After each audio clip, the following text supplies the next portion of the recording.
So can you talk a little bit about what your style says about you? I hope it says that I really don't give a fuck, because I really gave a fuck for a long time and it was exhausting. I was in Ross the other day and I don't wear bras that much anymore. It's like my latest evolution. And so I had a bra on for the first time in a while and it was like a lot of cleavage, and I had this necklace that says nasty on it.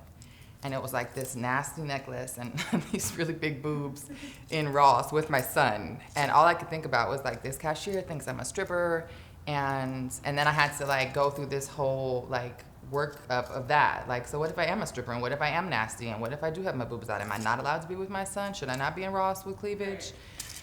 And then on the flip side, on the days where I'm not wearing a bra and my boobs, like this morning I was running errands and I wear cut off shirts a lot, and so I had no bra on and it was like a lot of side boob happening, and I just felt like they looked really great, but you know, they're big and they're kind of saggy and they're out on the sides, and I've got hairy armpits, and I just thought, I've come a long way from caring. I cared a lot about fitting in. I grew up around people of color almost exclusively. I just didn't want to be any more different than I already was.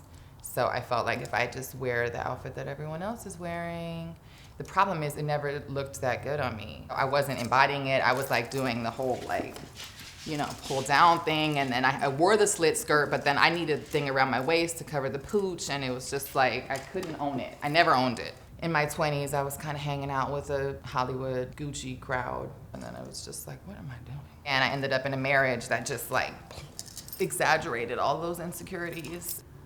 I'm so glad I'm not that person anymore, but I feel like I had to be her so I could be here. If I had seen someone out 2 years ago with no makeup on, I would have apologized and been like, you know what, I'm so sorry, I'm sick, you know, allergies, like, you know. Can you talk a little bit about your ex-husband? Can you talk about how you guys met and the beginning of that? He was a kind of big-time underground rapper. He came up to me, and I can't even say out loud what the first thing he ever said to me is, because it just embodies. Can you say it out loud, though? He said, "You're the finest bitch I've ever seen." Like, how do you think that that's cool? But at the time I did, or I thought it was funny or cute or something. The cool, confident, but actually really insecure part of me liked that validation. Got my name tattooed immediately. So it was like, you're mine. We're not even married yet, but you're mine. Told everyone that we were married when we were really just engaged. So then I felt obligated, like I was already his wife. So we were walking around like a married couple when we really had only been dating for 6 months. Internally, I felt a little bit scared, like, to be on my own. And so he almost had a parental energy about him, like, this is what we're gonna do, and this is how it's gonna be, and it's gonna be great. You should believe me. And he was very charming and very convincing. And I just was like, okay, sounds good, I'll do it. But he was very controlling. You know, most people who have that tendency to be controlling, when they don't get what they want, when you don't do what they say, you're in trouble. Luckily, he never hit me during the marriage. But every apartment we ever lived in had broken windows or mirrors or something. And I lost myself. You know, one of the last things he said to me was, "I'm sorry I dimmed your light." It's one of the nicer things he said to me. Can you describe what being lost was? He would like come up to somebody at a bar that was talking to me and like push them and shove them. It was like it was in my interest to like tone it down. Don't be too cute, but be cute enough that he approves and not too cute that you get hit on and whatever. Right. Stand close to him. When he goes to the bathroom, look at the floor. What was kind of like the breaking point, turning point, like low? One time he was breaking a bunch of stuff and he lit a bunch of stuff on fire, and he like pushed me over the couch and I hit like my head on the coffee table. And he knew that he was wrong and made me sleep on the couch next to him that night. I remember laying there like, if he wakes up, what's the story gonna be? And like, I don't have my clothes for work, but like I have to just get out the back door. And I snuck out in the middle of the night and went and parked at my job in the parking lot until it opened. And then that was the first time that I had to tell my family because I needed somewhere to go. And I realized how really not well he was. We had separations like that. Like, he moved out, he got all this therapy, his mom was really involved. It was great. Like, he was gonna be fixed and I was gonna get my husband back and we were gonna be fine. And when my son was born, I was ready to leave him. I had a new baby and my threshold for bullshit was very low. I came for a visit with my son and it didn't go that well, to say the least. He saw a text in my phone from a guy I had just met and he just lost his shit, truly. Like he hurt you? Yep, and my son was there. He put my son in the crib and he beat me up, basically, like I was a dude. Then he starts to choke me and I start choking and my son starts choking because that's my dude. And so he stops and he lets me go get my son. And I just thought, thank God it's over, like I survived. And I remember I was so quiet through the whole incident because I thought if I don't die, I don't want to trauma, and if I do die, I don't want to traumatize my son. Like, I don't want his last memories of me to be screaming. And it was so classic that, like, through all these years of me just like being quiet, I was just so quiet. In that moment, I just was like letting him beat me up.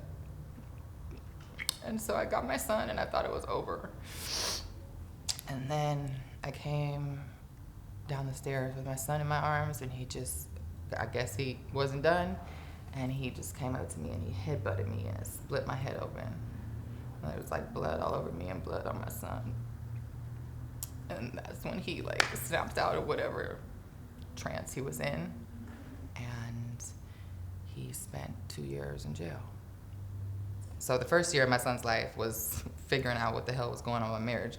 And then the next 2 were like being in court all the time and restraining orders and lawyers and police and feeling like a complete failure of this life that I had been trying to hold together so well. And I lost my job.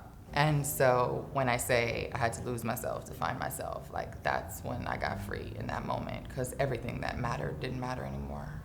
And who cares about clothes or weight or, you know, anything fitting in or clubs or being cool when your life is falling apart.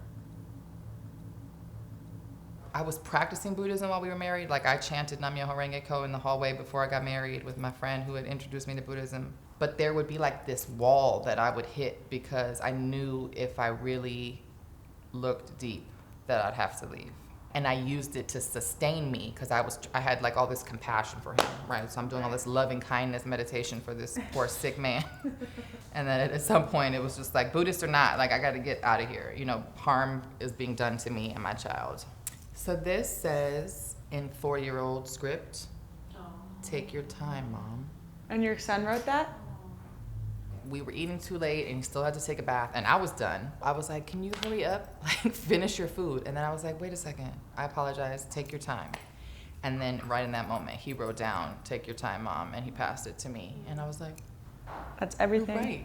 In life, I've moved too fast my whole life. What are the things you found in freedom? I was so well behaved and I ended up a single mom with no job and a lot of drama and a lot of lawyer fees and stitches, and you just realize that all the rules are bullshit. There are no rules. Like, it's all your own conversation with yourself. So I was home alone with a baby, just sitting in my shit. Like, okay, guess we're gonna look at this stuff. And really comfortable with the messy aspect. So messy because I had nothing.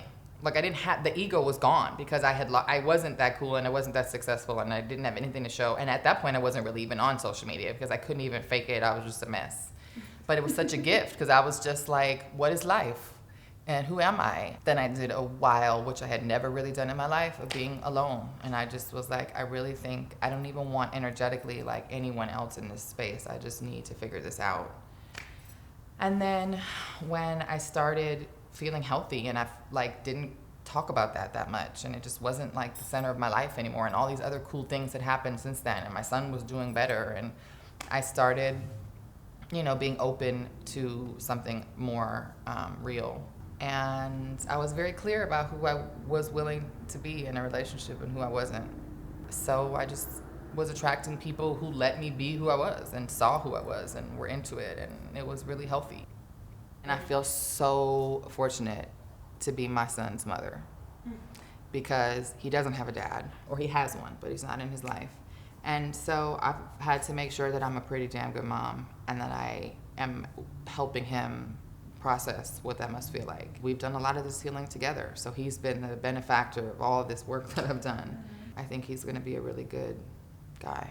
A good guy in this world is what we need. That's my contribution. I mean, I do a lot of other stuff. I'm like, at least I got one good guy on it. That's what I'm giving to the team, okay? This is how profound he is. So he's in the bathtub. He's like really still obsessed with my nipples because they're boobs and they're great, and he nursed for 2 years and all that. I think I was PMSing and I just was not into the like fondling thing at all. If I say no, when a woman says do not touch her, you need to like listen to that. Okay, it's called consent. He said, and I tell you every morning not to touch my hair. I really dislike it. He was very firm. I will not touch your nipple if you don't touch my hair. And I just thought, what do you say to that? Like that is consent. And you're right. So his hair, if you see him, is often a little disheveled because he doesn't like me to touch it. I just had the epiphany the other day, which is crazy to me, that because I have all this digestive problems, right? Like, hello, it's because you've been hating and hiding your belly your whole life. Not only is it that chakra, which is about like safety and security and like you're okay, but it's also about like that my belly, of course my belly doesn't work when I've been shamed of it my whole life. Like literally I have had something wrapped around my waist for 36 years. Like this is trippy to me. I have like hairy legs and hairy armpits and a big belly, and I'm on video, but it feels great. When do you feel the most vulnerable? When do I feel the most vulnerable? When I talk about race. Why? Like my parents were civil rights organizers, and I grew up like in that world. Here I am getting free as a feminist, like be loud, be bold, be seen. And then yet as a white person, I feel like I'm constantly having to check my voice and check my privilege and lower my voice and take up less space. So I'm always like confused. Am I supposed to be? I honestly was kind of arrogant. I felt like, oh, I grew up around people of color. Like I got it. I understand. And then there's just always more to unpack. Like you never really get it. And then I have a black son that I'm raising by myself, and I need to make sure that he understands everything the best that I can as a white person, even though I'm self-conscious in some ways that my partner now is black again. I'm also glad because my son can see himself in him. There's only so much I can teach him. Why in your body, in your skin, in your journey, why is it a good place to be? I remember when I was like maybe 8, getting really into this. I was like really into hugging myself because I realized that I was always gonna be with myself. I feel healthier than I've ever felt, which is ironic since I'm heavier than I've ever been, but I like my life and I like myself. I'm fortunate and grateful for it all. That was really beautiful. Thank That was you. really amazing. How do you feel now? Good. I mean, it looks like I've been like sobbing, but that's okay. Oh, because of the stuff. Yeah, that's okay. It goes with the whole look. That was amazing. No, that was Thank really, you. really, really amazing. Thank you so much.